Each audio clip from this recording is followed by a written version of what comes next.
Alang sa kumpleto detalye, katropang Bong Algabre. XFM Report.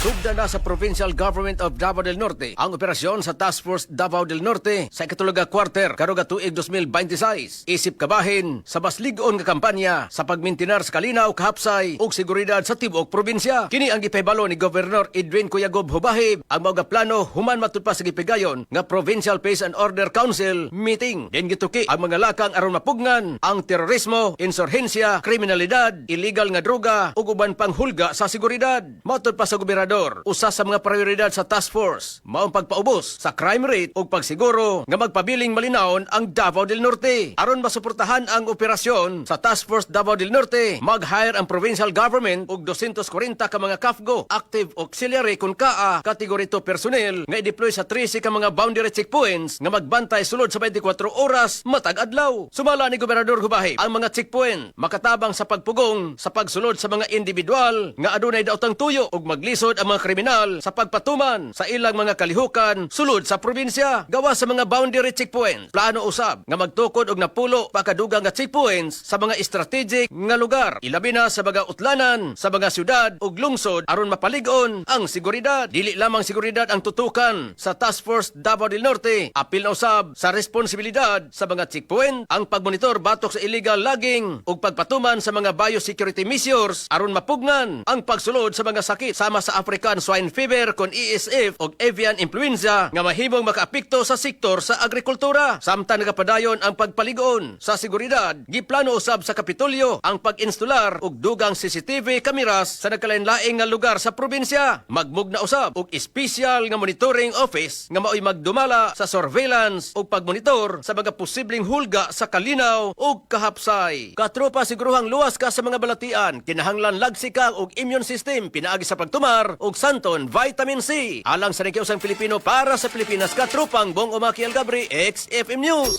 XFM Report. Salamat katropang Bong Algabre sa detalye sa report.